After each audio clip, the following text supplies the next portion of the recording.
This is the 2015 MacBook Air. How's it held up here in 2021? Let's find out. That intro was a nod to one of my favorite YouTubers. If you know who it is, comment their channel below. This laptop is iconic in so many ways. Even for those who don't use MacBooks know unmistakably what it is. It's a MacBook Air, and it's iconic for good reason. It's a design that stood the test of time.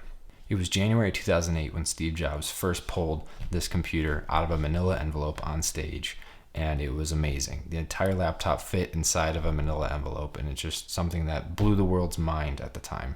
The design was all space-agey and futuristic, definitely something that catapulted Apple into the future. And for better or for worse, this is a design that stood the test of time. It hasn't changed, seriously, since 2008, all the way up to 2018. For 10 long years, Apple has kept the same design on their MacBook Air. And for better or for worse, that could be a good thing or a bad thing. The price was unwavering as well. Still the cheapest MacBook you can buy on Apple's website. It was still $1,000 all the way up to 2019 to buy this thing, which when you're buying hardware from 2008, nearly 10 years later, it's kind of a ridiculous bargain in some instances. Sure, it got updated internals and chipsets to make it quick and snappy on the inside, but hardware is just as important. And for Apple being primarily a hardware company, it just didn't jive nicely with the updated software on the inside of the machine. Now, like I mentioned earlier, this model is an early 2015 MacBook Air that my wife actually bought for college a few years ago, and she still uses it every day to this day. So let's see how it's held up for daily use here in 2021.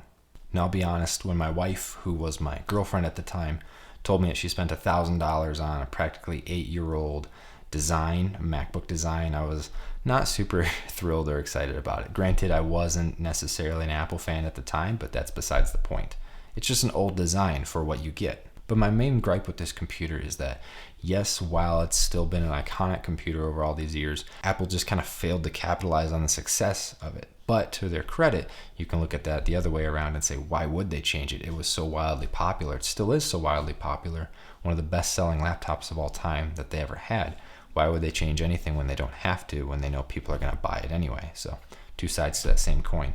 But there again, Apple is and always has been primarily a hardware company. So they're essentially selling the same product 10 years later, which says a lot about the product, but it also says a few things about the innovation. But they corrected it, they fixed it. But let's move on to some of the pros and cons of the hardware on this 6-year-old machine.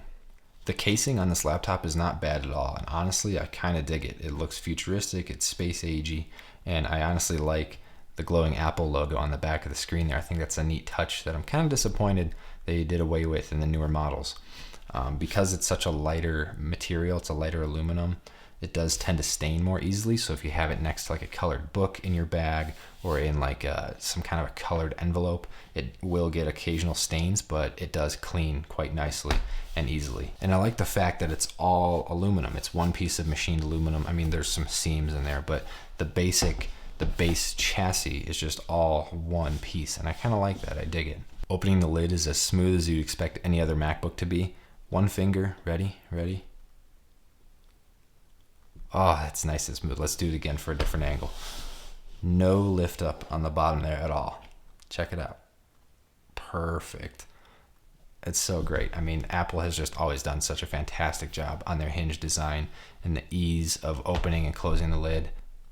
Oh, it's just great. You know, those days of using two hands to pry open your Windows PC because it doesn't open. To get it open like that, nope, not a problem here. You open it right up and we're right into the work. But this is where some of my mixed feelings come in once we get the lid open. Starting with the screen and the screen. It's bad. It's not good. 2008, it was perfect. It was great. It was fine. It was the standard. But to sell a computer like this in 2018, it should be a crime. It's a capital punishment to sell a screen this bad on a device in 2018, 2019, when we've been getting Retina displays since 2014, 2015, which may even be earlier. I could be wrong on that. We're just so used to the rich, high density and high resolution screens that looking at something like this, it honestly hurts the eyes a lot. It's kind of like looking through a screen out your window. I swear you can kind of count the pixels on this thing when going from something like a modern day MacBook or even your smartphone or an iPad to this. it hurts a little bit. I gotta say, as the tech enthusiast in me, it hurts a little bit to look at the screen and the backlighting on it. But hey, that was the technology in 2008, which is fine. But to sell that same technology 10 years later at the same price tag, that's a bit of a hard pill to swallow. But moving on to the good things, the keyboard. I actually like the keyboard a lot on this model. It's quite good. It's very classic Apple. It's got, it's the perfect keyboard, I think, in my opinion. It feels very nostalgic to type on, like the early 2010 models MacBook Pros. Just a really good overall feeling keyboard, especially with the whole butterfly keyboard scenario that was about 3 years long, where Apple their keyboards were awful and they were always needing repair and getting broken. I hated those keyboards. I would often actually borrow this laptop, my wife's, if I had to type something, because I honestly could not stand those keyboards. And actually have one of those keyboards on my work laptop, and it's tough to go back to. Something like this, it's tried and true, it's tested, and it's amazing. It's a great keyboard. It works. It's not my favorite. I would have to say my favorite keyboards now are going to be the newer keyboards that Apple has released. I find this keyboard just to be a little bit too squishy for me. The key travel is just a little bit too much. They're a little too deep to be able to feel like I can type comfortably and quickly. I kind of feel like I need to press the keys in a little bit harder to get the job done, as opposed to something newer where there's slightly less key travel. But otherwise, this keyboard's amazing. Honestly, it's one of the best designed keyboards of all time. And even all the way back in 2008 to present day now, it's still pretty unrivaled. Moving on to the trackpad, scrolling is really good. It's just as good as a modern day MacBook. I mean, even in 2008, Apple had this technology down pat. They had it correct. It's still better than any Windows laptop, any Windows PC trackpad I've ever used. I mean, it's just a fact. There's no comparison for it. It's just so good. The only gripe I have about it, though, is that because it's an older trackpad, it uses an actual click. It's a mechanical click in there. So I have to actually press down to get it to click. And when I'm so used to the newer models, which is like a force touch, I just kind of have to exert a little bit of pressure before it clicks. This is much more noticeable force. You have to push onto the trackpad to get it to click. Not that big of a deal, because I just turn on tap to click anyway if I'm going to use this laptop, and it does essentially the same thing. But the clickiness feels a little archaic, but otherwise the trackpad is still really good for its age. Battery life is actually really good for a MacBook of this age. Now, battery life has always been pretty good for MacBook Airs, but especially for this one, 6 years later, it still gets several days worth of use on a single charge. We can just pick it up, use it for any sort of light tasks, and then just plug it in, and 30 minutes later we got a full charge again for the next few days. So battery life is really good on this. And finally, for hardware, we're going to talk about the I/O ports. And this is one area that I think this laptop shines even brighter than the most modern day MacBooks, is the fact that it has a full selection of I/O ports. I mean, USB-C is great. I understand the advantages. I understand the benefits, but come on, Apple. It's tough to live the dongle life. It's tough. But this is awesome. I mean, to have our card reader, to have USB-A, to have a Thunderbolt, which it is what it is. I mean, I'm used to it by now. The Thunderbolt, that is. Headphone jack, USB-A, and then MagSafe, which is amazing. I mean, I have my battles with MagSafe. I have my struggles. It's kind of hard to keep it plugged in sometimes, depending on how the computer's laying or the cord is laying, but I think it's much better. It's a nicer design than USB-C is, if only for the sake that it's a dedicated port. The frustration I have with my USB-C on my modern MacBooks is that it takes up an entire port, unless I want to get like a pass-through dongle or something, which costs money. It's just a great solution. I love the I/O ports on this much better than I do on the modern machines, and I think it actually does much better in that realm.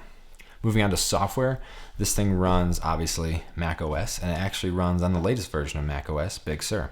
And it does just fine for itself, honestly. I mean, it's a little sluggish like you'd expect any 6-year-old machine to be, but it's not that bad. I mean, 6 in computer years is like 100 in people years. So if you were to think about this like a 100-year-old person, how well would they run? I mean, it's pretty good. It's pretty good. It's no comparison. Even for how old this machine is, the software experience is still quite reliable. I mean, you know what you're going to get. Even if you have to wait a little while longer once you click something for it to open up, it still works every time. And that's kind of the Apple tax at work. People complain a lot about how Apple products cost so much, but the trade-off is that they just last. They last so much longer. I mean, if you were to compare this to a 6-year-old PC of similar specs, I mean, this is very low-powered processor, very low internals. Everything's just extremely low power, and it still runs amazingly well. I mean, it's not like a Chromebook, but it's about the next step up above a Chromebook. So if you were to compare a 6-year-old PC to this, I mean, I almost guarantee you, this would win hands down at just being reliable and bomb-proof. And it may not be quick, but it'll get the job done. And it's good to be able to rely on a computer this old still to be able to do that.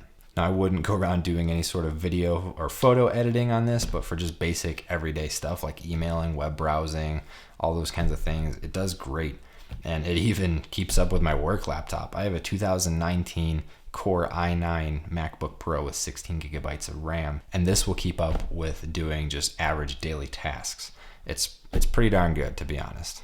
But before you get all excited and think you can go use this laptop, future outlook is not looking so good. On average, Apple's MacBooks get about 7 years of updates before they're obsolete. So this thing being 6 years old means it has about a year or so left before Apple's gonna cut it off. It's no longer gonna get updates, and you're gonna be left in the dust. Then this thing is really gonna slow down and kind of tank and just hit its peak as far as age goes. And that's just the way things are. Honestly, 6 years is not too bad of a run for a laptop, but I just wanted to put that out there so you don't get too excited and go buy one and then it's obsolete in a year from now. Overall, this laptop has honestly stood the test of time really well. It still runs great. It's very usable as an everyday machine. I don't recommend you go out and buy one and expect to use it as your everyday machine. It's kind of becoming more like a collector's item at this point. I mean, the nostalgic design is definitely older. Being from 2008, like I say, it's already a collector's item when it was brand new, theoretically, practically, but it's a great machine, and it's held up pretty well. Like I mentioned earlier though, Apple actually redesigned the MacBook Air in 2018, so it had about 10 years of the same design before Apple then redesigned the MacBook Air to look more like the MacBook Pros. But there was a big issue with them, and that's that they had the butterfly keyboard design. They're really shallow key travel, and so I recommend staying away from those if you're looking to buy a redesign.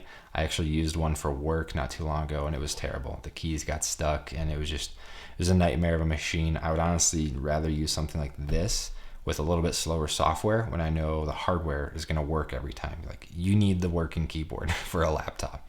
But thankfully, Apple actually fixed that. In late 2019, they replaced the butterfly keys with a better redesign. It's a more modernized version of the Magic Keyboard. I think it's called the Magic Keyboard. That's in this one here.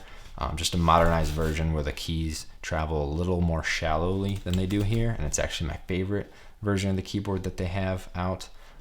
But that's a much better bargain, much better machine. And that's actually what I use. I use a 2020 M1 MacBook Air to run this YouTube channel, and for everything else I do on my personal computer. But I'll do more videos about that later on down the road. So how is the 2015 MacBook Air aged here in 2021? Surprisingly, quite well. It's honestly a great piece of technology. It gives us a lot of nostalgia, at least gives me a lot of nostalgia when using it. And it's just a great machine. It's fared fairly well, and it just is a really good testament as to how well Apple's machines and their devices age over time. And it should be a standard for all devices everywhere, I think, in my opinion. So we can kind of expect everything else to age as similarly, or hopefully as similarly as this one has. So thank you so much for watching, and I'll see you in the next one.